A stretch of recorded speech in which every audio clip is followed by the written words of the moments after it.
This is the Motivation Project, where I'll be talking to people that I consider inspiring, genuine, and most importantly, motivating.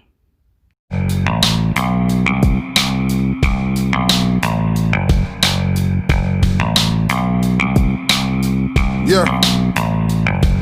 You know how it is, only the powerful know what power is. We power lift the planet, god damn it, you feel the power shift. Prowess, perfect form, no cowardice. For hours lift weights, create greatness like the Maoris did. Soul Jack, tell him straight, mate, you don't know Jack. Strong enough to lift the whole car up with no jack. Jack the weights up until he's so jacked that when he does push-ups, he just pushes down and the globe cracks.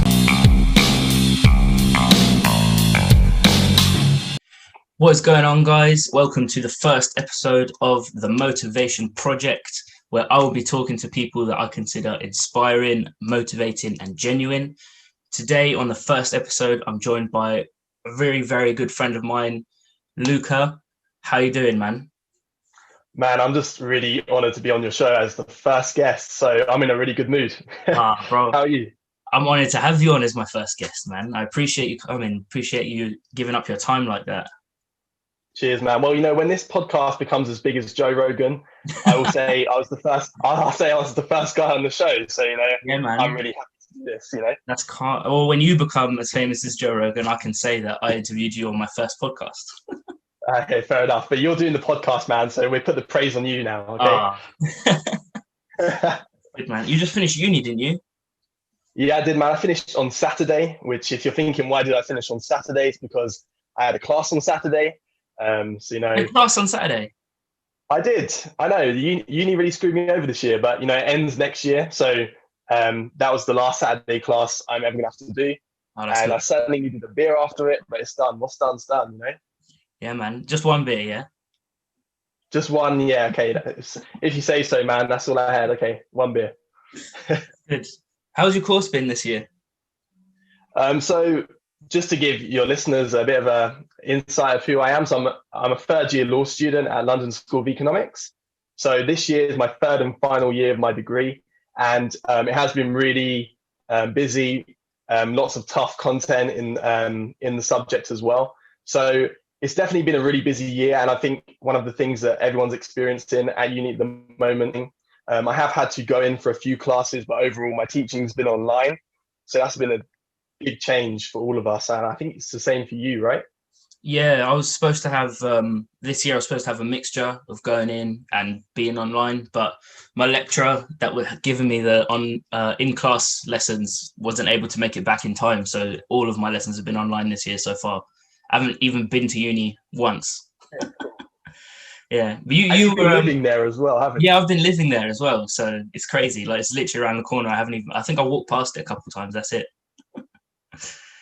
But you were planning to commute this year anyway, weren't you? Yes, I've been commuting now for the last 2 years, which is, you know, my uni's in London, so it makes a lot of sense to me.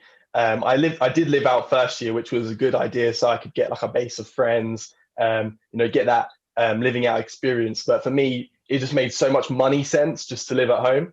And you know, the fact that we've been hit by a pandemic, like what the hell, we've been hit by a pandemic, just to live at home. So I've been cool with it. That's good, man. That's good. What are you?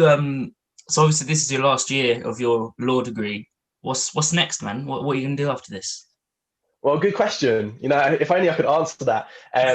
Well, one of the things with law is that it's really competitive to get a job. So you have to apply for jobs when you're actually in uni, and then you have them lined up for when you're done, when you finished your course, and when you finish. You have to make a decision if you're doing law, whether you want to become a solicitor or a barrister, which is kind of the thing at the moment, which I'm still not sure myself. A lot of people have already made up their mind and they want to be a solicitor or a barrister. But for me, I'm trying to apply for as many things as possible, keep it broad so I've got something lined up, whatever happens. But otherwise, you know, it could be a case that I actually have to graduate with no job and then find out what I need to do from there. It's that competitive. Oh, wow. And, you know, as I said before, we've been hit by a pandemic, which doesn't help with finding. No, of course. Yeah, man. Would you say you're leaning more towards a solicitor or a barrister at the moment, if you had the free choice? Sure. So I think at the moment I'm leaning more to being a solicitor, leaning more towards being a solicitor than a barrister. But you could ask me that next week, and my mind could have changed. So just to give like everyone a quick overview, what the difference is a solicitor tends to work with clients directly, fills in their forms, and then a barrister tends to be someone who advocates in court. So you're the one who's like, my honor, your honor, whatever it is. That's not even a term we really use in the UK that much, but that's the kind of thing you see on TV in a courtroom. That's more of a barrister. But I am changing all the time what I want to do. So it just depends on wherever this year takes me, in it. So I don't know yet. Yeah, man. I saw because obviously we're quite good friends. I've got you on Snapchat. I saw you did a moot. Is that how you pronounce it? A moot recently? Yeah, we have some weird words in law, right? So that's just one of the weird words we use. So a moot essentially is it's kind of like a mock practice.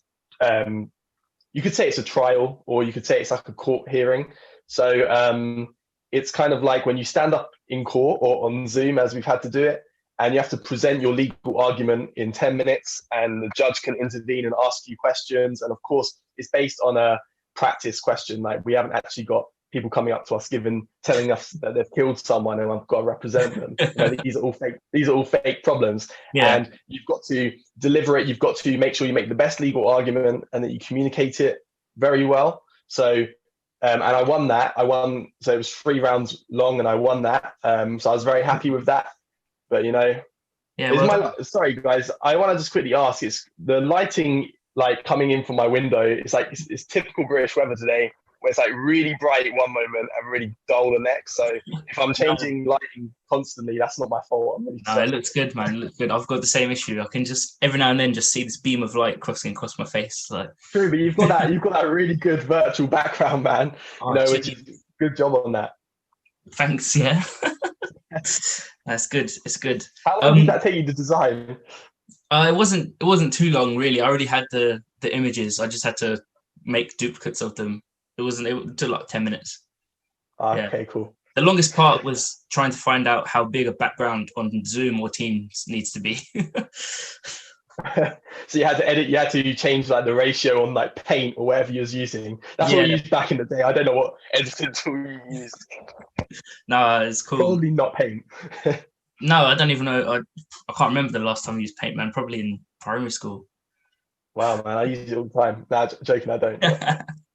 Yeah, the one thing you're going to be able to say that other lawyers can't is that you're very, very efficient in Paint.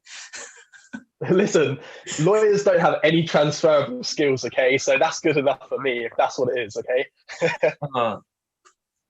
So like you said, this course is obviously a lot of work. Like, how would you say you find time to like relax, or what do you do to relax and unwind, if you even have time to do that? I know your course is very, very full on.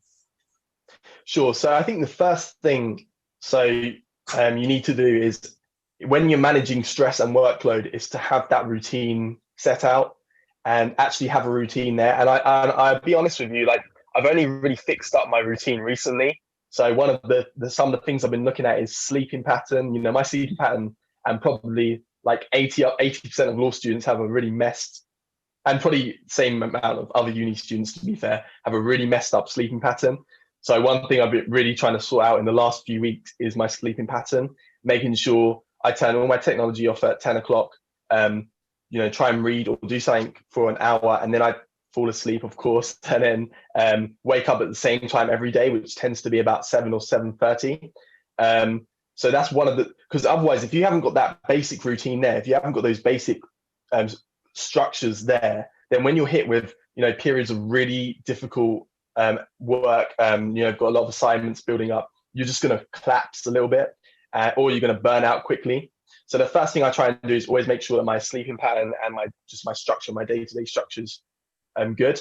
Another thing is, I think it's really important just to be on top of your work and just get things done quite brutally. Like, if you've got a task that needs completing by Friday, get it done. You have to be quite ruthless, otherwise things are just going to really build up with law. And that's the same if you are in the workplace as well, and doing any other degree, I suppose. Yeah, man, definitely. I've noticed as well that when I don't have routine, or my routine isn't as strict, then I'm a lot more lazy with my work. It's just sort of, oh, I'll do it later, rather than Yeah, getting 100%. up. You know what you're doing when you're doing it, and it just that And way it just sort of happens, doesn't it? It's weird.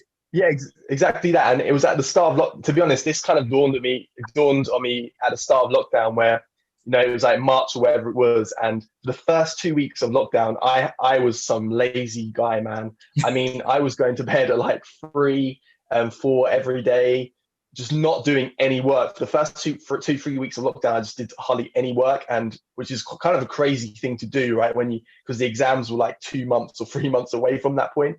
So I was like, damn, I really need to fix this up, because there was kind of no motivation for me to wake up every day Yeah, at a certain time, because I didn't have to travel into uni or whatever. And yeah, you've got an online class, but everyone rolls out of bed like 10 minutes before them anyway. And it's like you're making a coffee whilst the class is going on. And so I think that was when it dawned on me, like, Luca, you really need to fix up your sleeping pattern. And that's something I've been working on. But specifically recently, I listened to a really good podcast by Dr. Matthew Walker, which I really recommend to everyone. And it's just talking about the importance of sleep. So, and which in alleviating stress and in helping to manage your workload. So I really recommend it. that sounds good, man. That sounds really good. It's good. I'm happy that you're continuing to work hard, man. You've always been a really hard worker. Back in high school, this is one thing I really like about Luca, is that he's very, very naturally talented and bright, very, very educated naturally, but he still is one of the hardest workers in the room, no matter what. He doesn't let the fact that he might know a bit more than everyone else from the start slow him down. He wants to, he knows what he wants, and he's gonna get it. And this is why I wanted Luca to be my first guest. He's someone that I've always looked at and thought, you know what, I'm proud to call you my friend. So thank you again for joining me, and thank you for staying inspirational, man. Well, I'm glad I give off that impression, in it. So, but but honestly, I'm really grateful, for the kind of friendship us guys have together, because I couldn't succeed in any area of life as much as I have without the support of my friends. And I think we've got a great group there, and it's just really important. You need friends who you can who support one another, who inspire one another, and bring out the leadership qualities in one another as well. And if you're not in a friendship group that's doing that, then you need to really consider whether those people are people who really got your back. Yeah, exactly. No man is an island. That's what Ash has been saying to me recently. What's that? That's that poem by that Scott. I can't remember what the poem is, but yeah, no man is an island. And is that enough? Do you say that was Ash who's been saying that recently? Yeah, Ash has been saying that to me recently. Hopefully, I'm going to have Ash on here as well soon. Well, I'm looking forward to that as well. Ash comes up with some really, well, he didn't come up with that, but he does, say these really great quotes. So, you need him on the show, man. Yeah. Just for some context, me and Luca met each other in high school through our friend Ash, who I knew from really, really young age. And Ash and Luca had a film. You had film together, right? Yeah, that was it. Film. Yeah, they had film together. Yeah, and then so because I was hanging out with Ash a lot, meant I was hanging out with Luca a lot as well, and we just became really good friends. And that was, well, at least, what's that? When did we leave high school? Nearly 5 years ago. Yeah, so we left high school in 2016, so it probably would have been 2014, 2015 when we started chilling. Yeah. So that's wow, that's friends for 7 years, man. Yeah, it's crazy. Yeah. So yeah, hopefully I get Ash on here soon, and maybe in the future we'll do more than 2 people. We'll get you both on at the same time. That would be something, I mean, if I impress you enough today, you might want me back on, so that's good. Yeah, I look forward to the future invite, innit? Definitely, man, definitely. Do you exercise still? So yeah, no, I do exercise, right? And I think this is something, again, that's developed, or a lot of importance has been put on this throughout lockdown for me. So one of the things, at the moment, what's my exercise routine saying? It's mostly running and exercising with Ash. So what we do is 8 o'clock, maybe let's say 2 or 3 times a week, we'd go for a run together. and we'd perhaps do a full body workout in the park. So that means like push-ups, pull-ups. What else do we do? That kind of stuff. Okay, full body workout exercises, and we do that 2 or 3 times a week. It was at 8 o'clock it was at 8 o'clock, but we've come to like this unspoken agreement that it's going to have to be 10 or maybe even 3 o'clock in the afternoon, because it's too cold at 8 o'clock at the moment. It's just too cold. So, but it does kind of add to it, when you've got to do a push up on like a frozen ground. It definitely is a great way to start your day. But I think it's been really helpful for me to have Ash, to be running with Ash, because sometimes I do go for a run by myself, and Ash has been running for like a long time by himself as well. I think there's always that motivation just to stop when you want to stop. So, I might be running past McDonald's and, I'm 10 minutes into my run and I'm like, yeah, I just want to get some hash browns and a muffin. Can I just end this run right now? Whereas if you're with a friend running, it's like you run past McDonald's and you both joke about going and get some hash browns or something, and low-key you want it, but you never will do it because it's like you're bouncing off each other's motivation. So that's why I really enjoy running with someone else. Yeah, I remember when I used to live on the same road as Ash, and yeah, I think we must have been early years of high school, and me and him used to go for a run mainly in like the holidays, because obviously we had to get up early for school anyway, so mainly in the half terms and the end of terms and stuff. But we used to go for a run like every day, man, and like you said, cold mornings, doing those push-ups on the frozen ground. Yeah. It's like, yeah. But one thing I found like with Ash is that, like, because I don't know whether we're just like trying to help each other, or if it's just like an ego thing where you go, I'm not going to finish running first, I'm going to wait for him to finish running. And so it's the same thing. Yeah, I remember that. I remember because it's so true. I mean, like, yeah, well, it's like you're bouncing off one another, right? I can't tell. Is your internet frozen or? No, it's not. It's okay. Sorry, I thought the internet froze. I was like, damn, these Zoom calls. No, it is my Wi-Fi, to be fair. Mine's not great. That's okay. It's held up okay. No, so we. I think one thing, as I said, we have agreed on recently is that 8 o'clock in the morning is just too cold, and we haven't really got the correct running gear. So I've just got shorts, a hoodie, whatever. And it's like when you're running with and you see other people at 8 o'clock, they've got their thermals on and whatever. So we're not really prepared in that sense. So that's why we've had to like push the time forward. But definitely when it's really cold, there's something about it. Like you never go for a run and come back feeling worse than before that run. Like, I've never felt that way. Maybe someone else has, but I've never felt like that. If I've done a run in the morning, that day is almost certainly guaranteed to be a better day. So that's why, even though however much I dread those runs sometimes, and it's like I wake up half an hour before and I'm like, oh, I hope he's gonna text me and be like, I can't be asked today, man. And the day always turns out to be a better day. That's how it always works out. Yeah, man, that's true. That's true. And again, it goes back to that what we were saying before about routine. But if you've got that routine, it's just another part of it. It just falls into place, man. Your whole day falls into place. 100%. If you haven't got this is the thing, right? Life is really pretty chaotic, right? And you're going to have so many competing demands at one time coming at you. Uni work, family life. If you're in a relationship, all of these different things are coming at you at one point. All of this chaotic stuff, and if you haven't got your basic structures and your basic order in place to deal with that, then you at some point something's going to have to give, right? So that's the way I look at it, and it's really important to stay in those routines. Yeah, man, definitely. Like I said before, obviously friends on Snapchat and that. Something that everyone that's friends on your Snapchat will see very often, quite regularly, is political views. Yeah. So you're studying law, and on top of that, you're very politically active. Maybe, I don't know. Maybe I'm not as much anymore. I've kind of got sick and tired of politics recently, but I would say, thing is with politics, so I'm getting really I don't know about anyone else listening to this at the moment, but I just get really, really fed up with the way that we talk politically these days. It's like if you're on one side and you're on the other side, it's like you're kind of meant to hate each other kind of thing. We can never have any like proper discussion about the issues that it's going to impact on the country. And so something I post a lot about and I get really fed up about is the fact that we can't talk civilly anymore.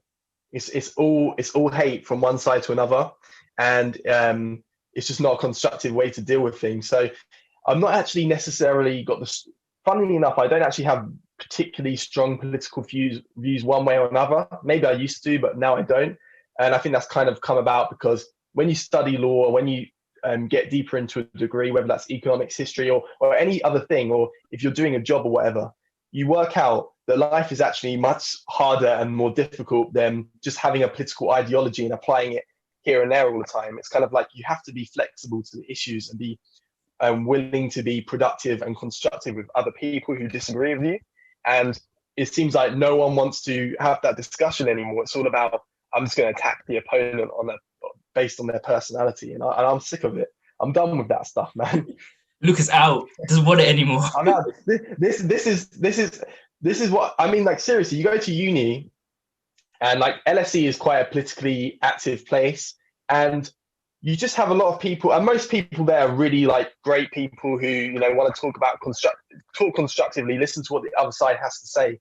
But there's certain extremes where you meet people and they are totally uncompromising, and it's like you are 20, 21 years old, 19, 18 years old, whatever it is.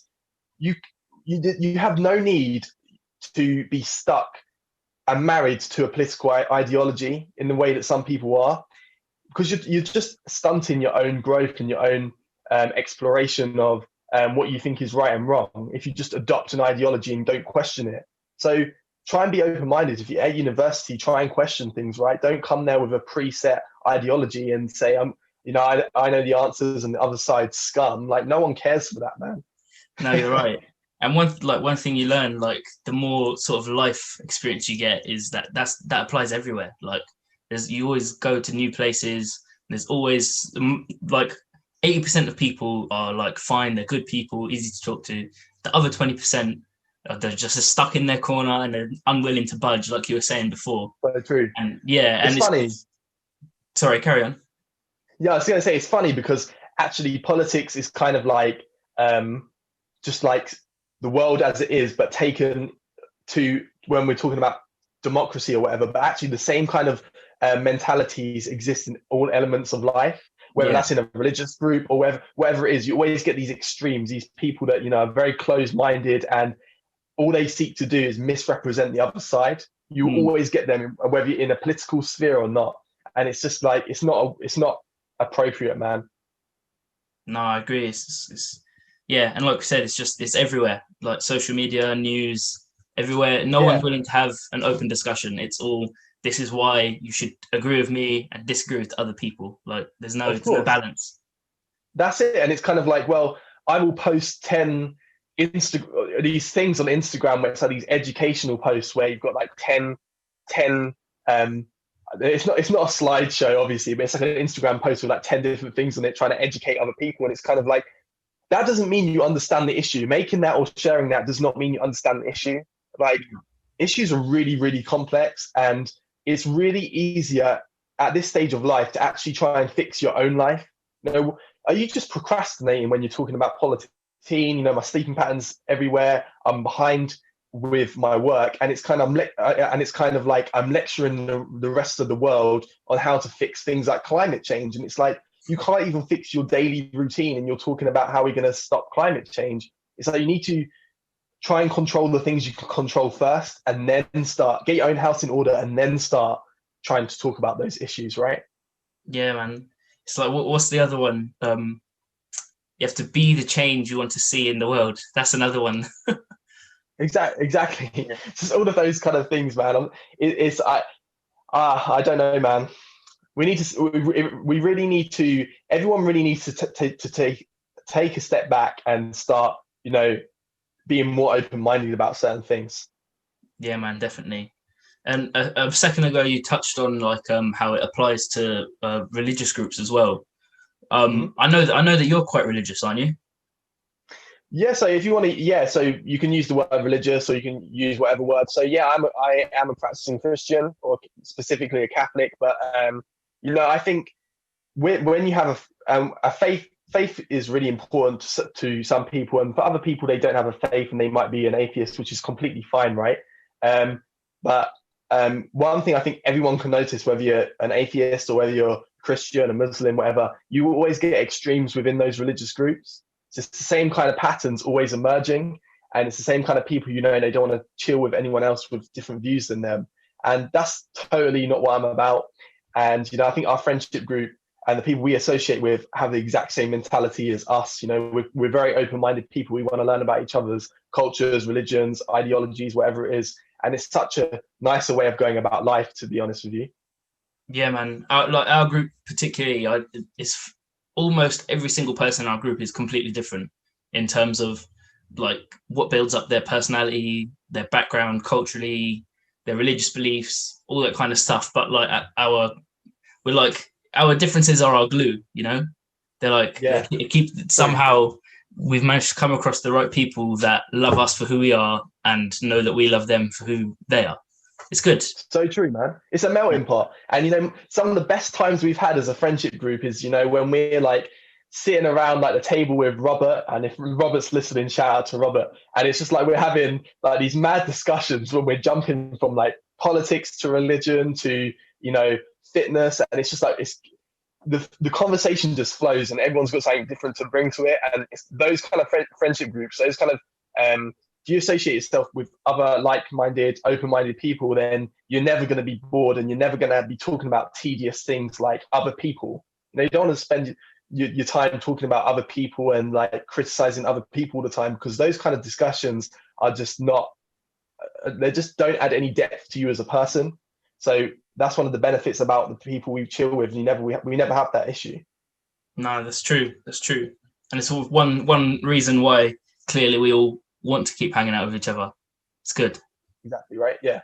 Yeah, man. Right, Luca, you've been fantastic. There's one thing that I'm going to be doing at the end of all my podcasts with my guest, which is like a quick fire round. Quick fire questions. So so everyone knows, I haven't told Luca these questions. So I'm just going to literally fire them at him and see what he comes back with. Are you ready? Sure, go for it. Right. It's going to be 5 questions, all right? Okay. Right. What's your favorite type of food? Steak. Okay. Well, how do you have it cooked? I like my steak rare or medium rare, and I quite like it. There's an Italian dish where we have it with like a kind of spicy sauce, so I like it like that. Well, that sounds good. It's got to be medium rare, man. Got to be medium rare. Yeah, exactly. Something like that. I can't have it burnt. You probably already answered this one, but early bird or night owl? I think I'm a night owl who's becoming an early bird, and I hope it stays that way. That's good. What is one place you have to visit before you die? Oh God, Japan.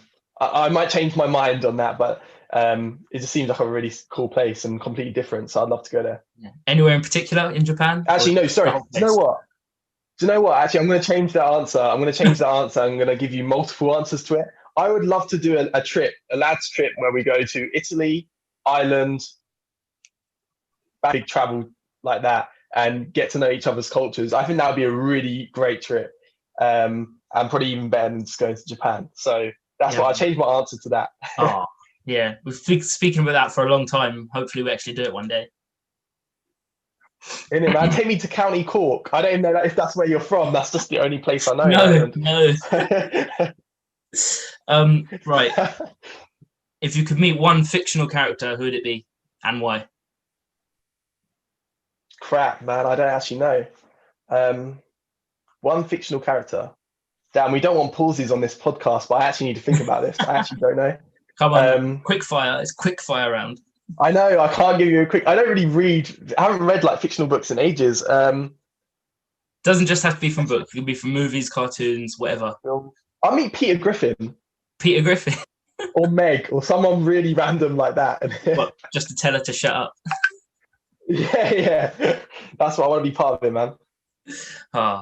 Right. And the last one. What superpower would you have and why?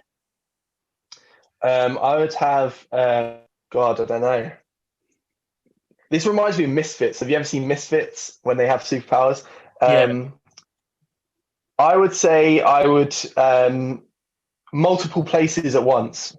Maybe that's really crap. No, or like healing power. No, I could have thrown anything at you there, like been like healing powers, immortality. But I'm like, I can be multiple places at once. I don't know if that's a good thing or what. Go with it. I have no idea. Yeah, man, stay with that. Stay with that. If you ever get that power, then let me know, man. Yeah. That's good. Right, Luca, you've been a fantastic guest. Thanks again for being my first ever guest. On the Motivation Project, you've done wonderfully. And, you know, Cheers. all the listeners are going to agree with me because they have no choice. Well, best of luck. Best of luck with the rest of the podcast. I hope I was slightly motivational today, and I hope you got something from this podcast. But congrats again, man, for setting up this channel and for just being really productive at the moment. Well done, man. Thanks, man. You're more than slightly motivational. Don't worry. I hope so, man. That's good. Right, guys, that's the end of the first episode. Thanks for tuning in. Stay tuned because there's more coming, more guests, more questions, and more motivation. Thanks for watching the video, guys. Make sure to give it a like and subscribe to the channel. Also, make sure you share with your friends, and I'll see you guys on the next one.